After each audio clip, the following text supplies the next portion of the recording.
As I introduce our panel for the third time, we have had a great day so far. We've talked about why it's important to do a narrative, what makes a good narrative.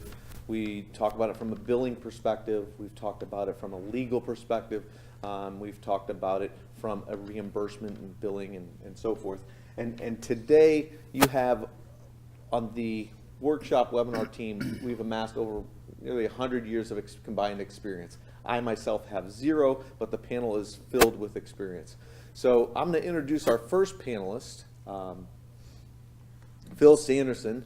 Phil, if you want to stand up. And Phil has been amazing this morning. He comes, and we won't hold it against him. Like I said, we're in St. Louis, Missouri, home of the Blues. He's driven from Nashville, Tennessee, home of the Predators. But Phil has over 25 years of experience in the EMS world, in the healthcare world, and is the general sales manager of Narrative Pro. Welcome, Phil, and thanks for coming. Thank you. Do you want to give a little bit of background? Sure, yeah. So we've been excited here today. We've talked about the basics of documentation, then we talked about the reimbursement, and now we're going to move into some of the basic legal aspects of your document.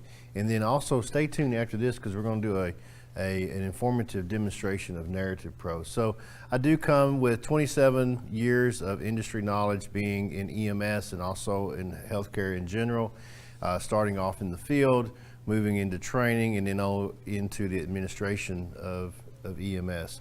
And I got to tell you, I've seen documentation in my time move from just taking care of the patient to now taking care of the patient, taking care of the medical record, and then trying to make sure that we get paid for what we're doing. So look forward to wrapping this up today. Wonderful. And we're a team up here. Phil has reminded me that you will not want to miss the demonstration of Narrative Pro. We're going to do that after this presentation. So come back or stay tuned for that demonstration of Narrative Pro. Lynn Thompson's our other panelist, comes from A&B Billing.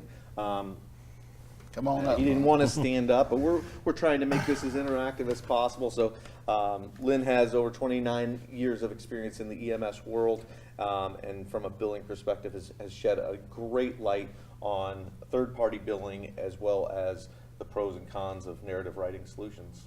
Okay. Give us a little background. Well, I appreciate you having us here today, Josh, and I really enjoy it. I do have 29, actually over 39 years of experience in fire and EMS, so don't be cutting me short there, okay? I need all of them. I've earned them. But I've also been from the very ground up as an ambulance driver, EMT, paramedic, 25 years of Memphis Fire as a firefighter, paramedic, lieutenant, EMS training, kind of all aspects of it. And also as an RN, so seeing it from the other side of the fence with that too as well. So I just wanted to be a part of this day to share my experiences and my knowledge to help our clients, your clients, do a better job at what we're trying to help them with, and that's write a better narrative. That's awesome. And Lynn was in the previous 2 webinars, which we will post for people who missed it, gave some great examples from the billing perspective of what would get approved, what wouldn't get approved. Both Lynn and Phil gave some tips and tricks to how to maintain compliance and so forth. So you'll want to watch those as well. So without further ado, we want to dive into our third webinar presentation. Phil, you're going to take over from here. Yeah, so I think we've all heard the old saying, you reap what you sow. Well, the same perspective and principle comes into your medical record and your documentation. So kind of changing up the phrase a little bit, you reap what you write. And as we've talked about in the previous 2 presentations, spelling, grammar, the factual information, things that are true fact, not your opinion, definitely will come back to haunt you should you ever get caught up into a legal case. So you definitely want to make sure that what you write or what you type on your EPCR is what you meant. And you definitely need to make sure before you submit it that you rewrite it or review it, excuse me. So we're going to kind of talk a little bit about this, and we've probably all heard the old saying, if it wasn't documented, it wasn't done. Now, there may be a little bit of gray in that statement when you get into the courtroom, but for all practical purposes, when a case is going into the court, there is a process that takes place. And typically, they're going to allow someone that is of equal training to review it. And I've done some of these in my previous. And, you know, while I may know what the person might meant, you know, you can't really assume that. So I'll give you a perfect example. One of the cases that I was a subject matter expert on some years ago, the paramedic picked up a patient and he did vital signs. Well, you know, having my industry knowledge, because this was a transport to another hospital and, you know, things didn't go so well, I immediately flipped over to the transfer form and I found the same vital signs that he initially took when he encountered the initial assessment documented on the second care report going to the other hospital. That was a red flag. That threw up a huge red flag for me. So, you know, you might say, well, what about that? Well, the same vital signs, 2 separate times, hours apart, not likely.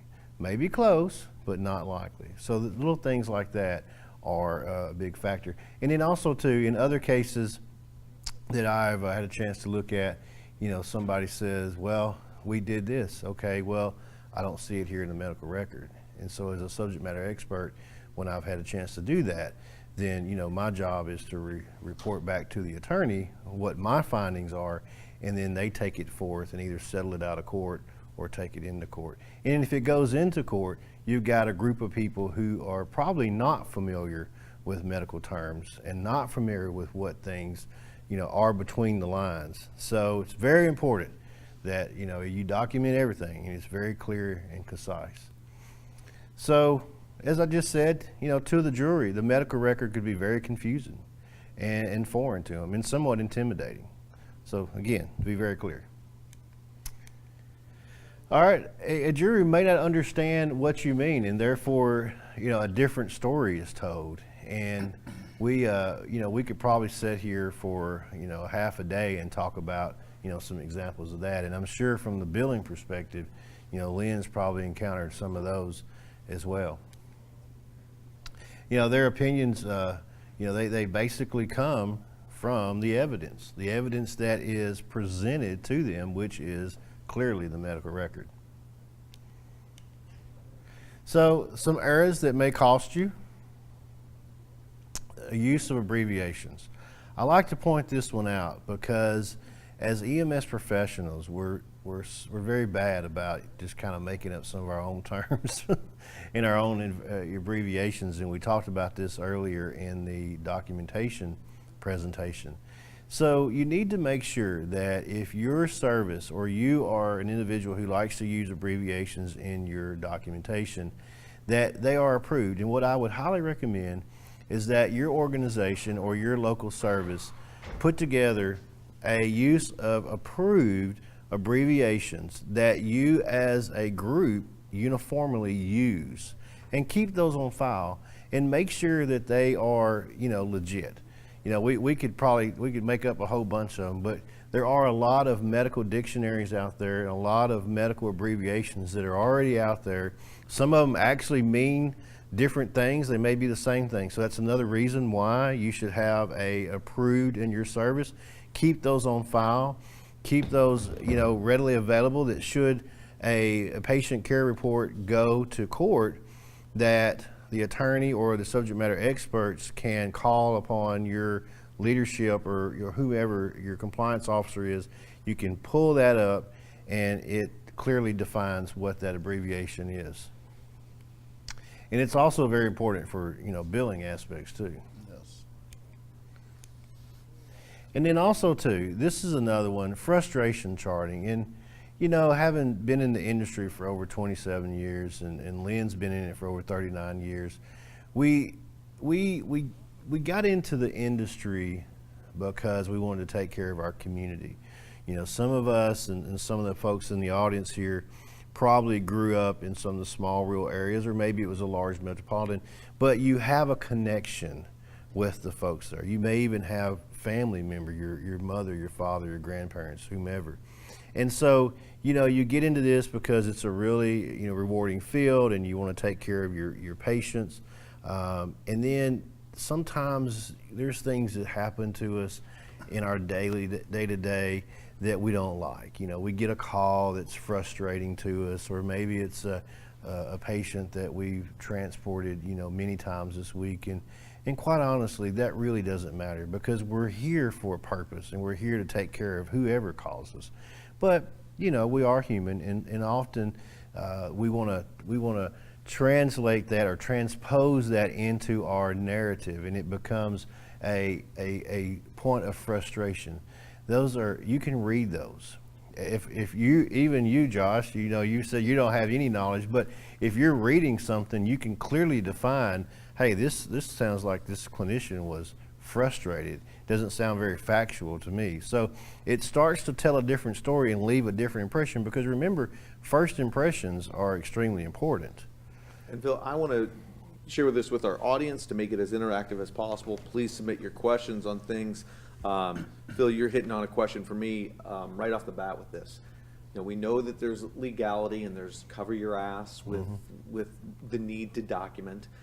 We know that there's reimbursement, but the quality of care gets lost in why we need to document. And I have zero paramedic experience. I have a wife that's a physician who does charting, and it's one of her least favorite parts of the job. But hit home hard why charting or writing a narrative, documenting, is actually an important process to elevated care. Well, it really boils down to continuity of care. And, if someone here in the audience or here today were to fall on the floor, there's a reason why they fell. So we need to document our assessment, our findings, and then whenever we get them to the hospital, the ER staff, is going to want to know what happened. So there needs to be a continuity of care, and it really becomes kind of a track record, if you want to call it that, because if it was for some random reason why this person fell, the doctor or whoever the team is in the hospital is going to want to look back and say, okay, this is what's happened. This is what's happened. Here's all the pieces of the puzzle. Here's the evidence. Oh, wait a minute. It looks like, based on the evidence that happened prior to the arrival of the hospital, and now we're getting lab work, now we're doing these tests, all these things are coming together. This person may have this type of disease. And in many cases, not having that initial report documented appropriately from the ambulance staff may leave something very important out, because we are the eyes and the ears of what happens prior to getting to the hospital. So extremely important for continuity of care. All right, and then another thing too is finger pointing. It's really sad to say that we have clinicians or PMTs and paramedics that do this in their charting, and I got to tell you, whenever this is looked at from a legal perspective, it's very obvious, and it calls question. So we definitely got to be careful of that. So beyond reimbursement, why is it important to document for legal aspects? Well, it's real simple, because bad documentation, leaves us jobless from lawsuits. And, we didn't get into this because we want to get caught up into lawsuits.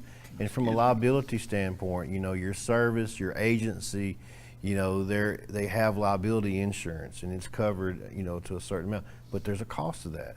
And and there's also some caps too. But, the last thing you want to do is for someone to lose their certification or their license or a service to be really hit hard financially just because of something that wasn't documented appropriately. Because in all reality, I don't feel like that any one of us, any of the professionals out in the audience, do these things on purpose. It's just sometimes this is what we get caught up in. So got to be careful with that. Okay, and here's a question along these lines for Lynn. Lynn, do you see, in being a third-party billing company, do you see a relationship to improved reimbursement rates to the quality of care?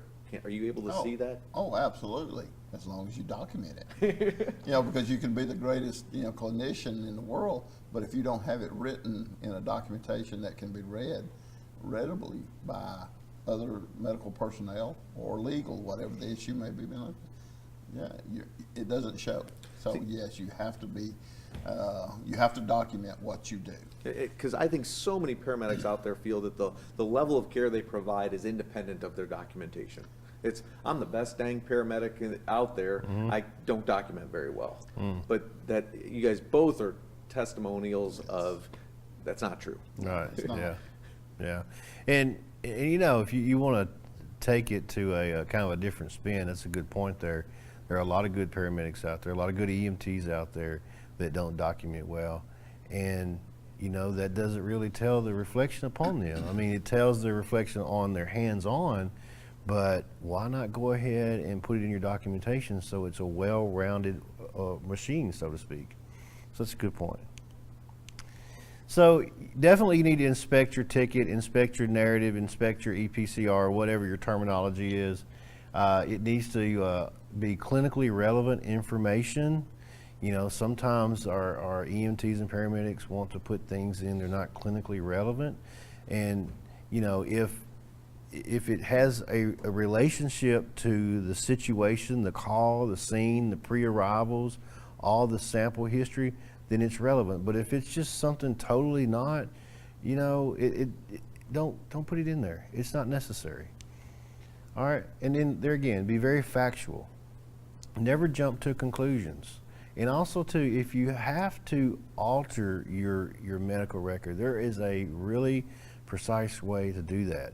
Now, if you're still on your paper tickets, definitely you need to use the old, draw a line through, initial, and then make note of that, okay? You never want to be, tearing up a paper ticket, throw it in the trash, so that looks really bad.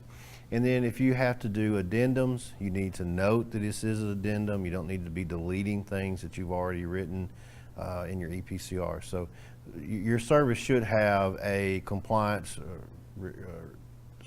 program that outlines that. And then this is something that we kind of hit on earlier this morning in our first part of the webinar, is it comes down to this, and it really, first impressions, legibility. And now with our EPCRs, legibility is not necessarily a problem, but you can definitely read into sloppy. So like we said earlier, sloppy records tells a sloppy story. And make sure dates and times. I hit on an example of that earlier, where if you take a set of vital signs at this time, you need to take another set of vital signs when you see them again, but make sure those dates and times are correct. And then if you've got the patient, sometimes you transport patients twice in the same day, make sure that you're using the appropriate dates and times for that too. And then also too, document consents, refusals, oral and written written orders. You can never document too much. And sometimes you'll have to, get a physician on the radio or the phone. It may not be in your standing order protocol. You'll have to ask special permission for something. It's really, I strongly suggest that when you get to the hospital, you find that physician or you find that nurse or whoever is in charge and whoever gave that order, and find a place in your narrative or on your EPCR that allows for them to sign, next to that order. Because they have a lot of patients too, so they may not remember, and definitely document exactly how it was given and how it was received. All right, now refusals are really kind of a big touchy subject in the industry. And unfortunately, we do have some professionals that would probably prefer to not transport someone than they would to transport them. But quite honestly, that is a huge, huge liability on them and the agency they work for. So when you're out there and you're transporting or you're going to a patient that may refuse transport, and there are a lot of reasons why this could happen, you need to make sure that the patient clearly understands why he or she. You need to tell them what is the worst case scenario that they could encounter by not going to the hospital. And you know, it's real simple. They could die. So, so if you talk to the patient who's been in a car accident, or maybe they experience chest pain, or maybe they've fallen, or whatever it is, and you go through all the risk factors, and then you explain that to them, and you say, okay, now you understand if you don't go to the hospital with me, that you could die. You could die. And if they clearly understand that, then, you know, perhaps maybe, you know, you've got a good form of communication. But you need to ask them to repeat these indications back to you. Because sometimes we have, and I think it's in one of the upcoming slides, we have language barriers. We have, you know, people who don't clearly understand, you know, mentally, or other things could be going on that they may not really understand what you're saying. Anything you want to add to that? No, other than that, you're right. Refusals are a very big minefield for EMS providers, because while, you know, there are patients that do want to refuse, most of the time we can cover that by explaining to them in detail why they need to follow up. Because if something happens and if it's not clearly documented, they're going to be after you. The lawyer's going to come after you because you are the last medical person to speak to them. So refusals are serious business, and we need to make sure that we have a strong documentation within our narrative explaining what happened. Yeah, you know, and there's several scenarios that are pretty common, and one of the ones that perhaps may be very common is folks who are in car accidents. Sometimes, you know, they decide they don't want to go to the hospital because they're not hurt or injured in their mind at that point in time, but later on in the night or the days to come, they have injuries that have not been taken care of, and it causes serious problems. So we definitely need to be informing them about the mechanism of injury and get very detailed with them and help them understand. And certainly we're not trying to do any scare tactics, you know, by no means is that what I'm saying, but you know, but our general public who are not trained as professionals, they don't understand some of these internal things that could occur. You could have bleeds that may not show up right now, and a couple of days down the road, they could wake up and you know, have a serious bleed or not wake up at all. And then, you know, diabetics are a very common refusal out there. And a lot of times the EMT or paramedic will go into the home.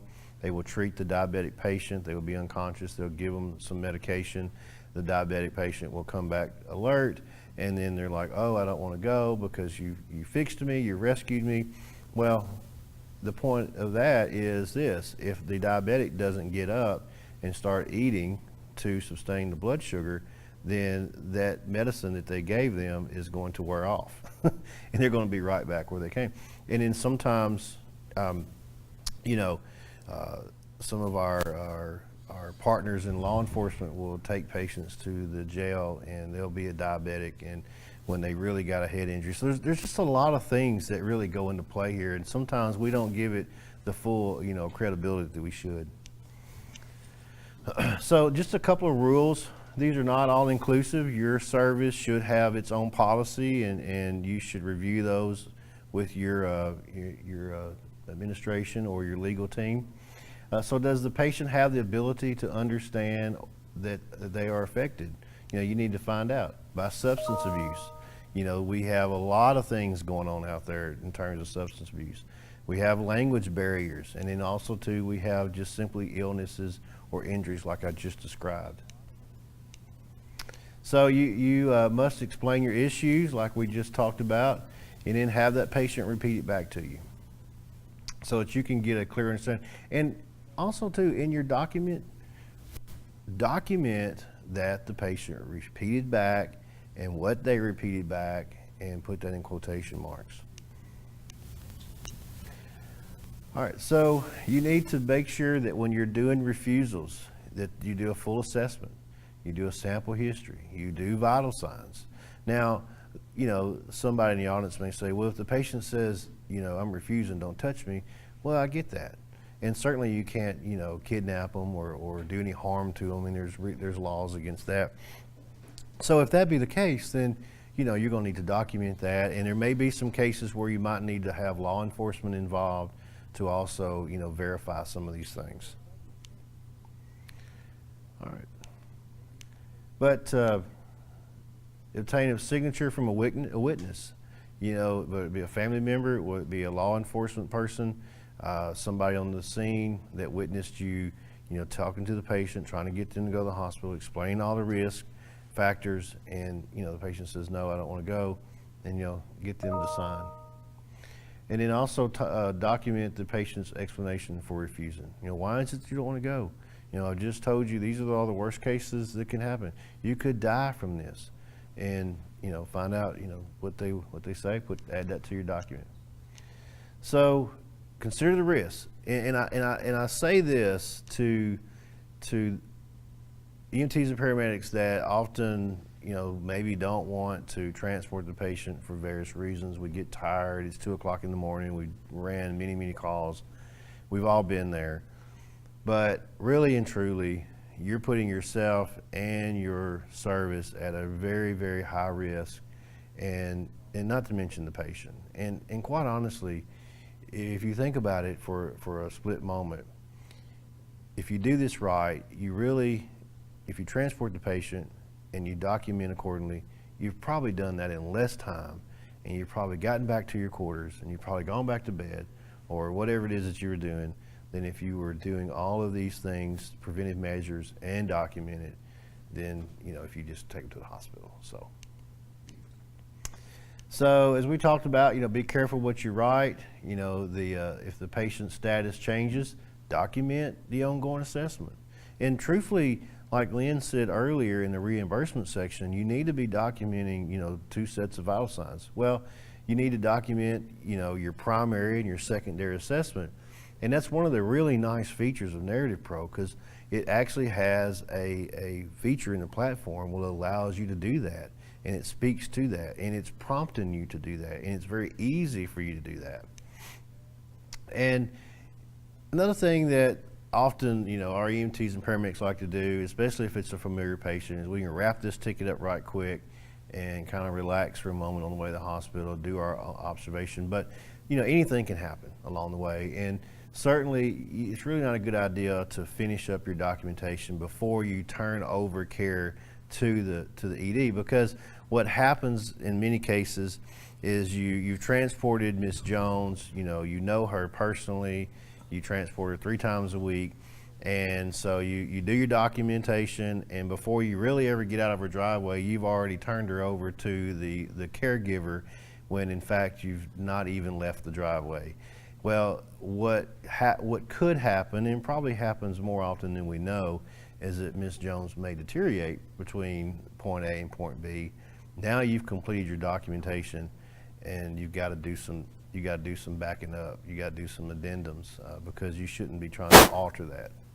So, just work it call by call.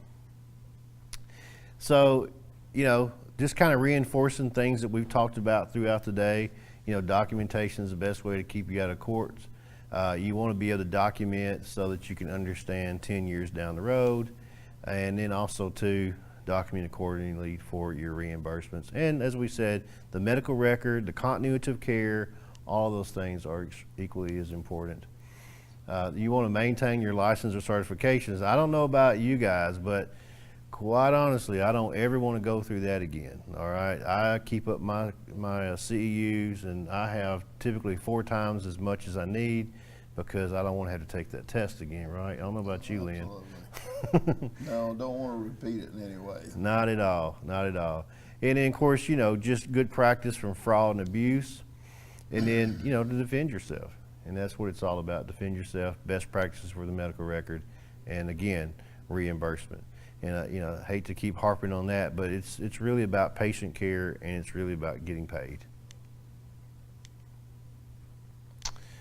So document everything that's factual.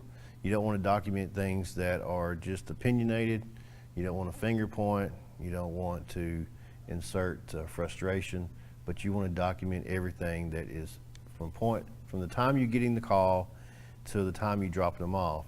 but you want to take that one step back. When you get to the call and you investigate the prior arrivals, you want to put those things in there as well. If you have quotes, put them in quotations. You know, if the patient says, I fell yesterday and I got back up and today I fell again, put those in quotations so that it identifies that. And then also too, you know, be very descriptive, chart the facts and what you see, what you touch, and what you smell. And just kind of reinforcing again, there are some folks in the audience that don't have the electronics. If you are still using the paper and you have to draw a line through things, draw just a simple line, write your initials above it, and then you can move forward. And avoid those personal opinions. All right. What happens if you get? You lose every time. So, Josh, I'm not sure Yep. So where I want to go is, you just gave a great overview of the do's and some of the don'ts on documentation. And there appears to be three main parts. There's the legality, there's the reimbursement, and there's the continuity of care. If we could take one at a time, and let's start with the reimbursements. What are the common mistakes that paramedics are making and EMTs to cost reimbursements? The biggest thing I see when I'm reviewing the PCRs is they're just not telling the story. It's really that simple. And as we talked about here today, you have to tell the whole story, because that's in the narrative is where the billing processors are seeing it to push this forward to get it reimbursed. So they need the information of why do we need an ambulance and why do we need a stretcher, and it needs to be in that narrative. So learn to tell the story. And from a legality perspective, what mistakes are paramedics making that they're just not covering themselves well on a legality perspective? Well, it really follows suit what Lynn said. They're not telling the story. They're not telling the factual information, or they're inserting their own opinion, and it's frustration, and it's fatigue. Because EMTs and paramedics typically work a lot of long hours, and that just shows up in their writing. And from when that goes into a legal perspective, I got to tell you, the attorney that's trying to gain the most eats that alive. So you just got to keep it clean. You got to keep it concise and tell the story and tell it factual and not just in your own opinion. And from a continuity of care and best care? Same thing. Same thing. Because when you hand that patient off from the field to the ED and even up through their whole care, extended care, you need to have all the story together, and that's the first part of the story. So tell it so it can continue throughout their care. Great. So what we're going to do now, we're going to take about a 10 to 15 minute break so that we can prepare a demonstration of the Narrative Pro software and get to all the questions, kind of a daily recap. So it's our final hour is going to be a demonstration of Narrative Pro software combined with a Q&A coverage of the entire day. So we're going to take a 10-minute break from the stream. We'll be back in 15 minutes. And we'll hope, if you're joining us now, we'll hope you can stick around, and we have people that are signed up for the next hour. Thank you very much.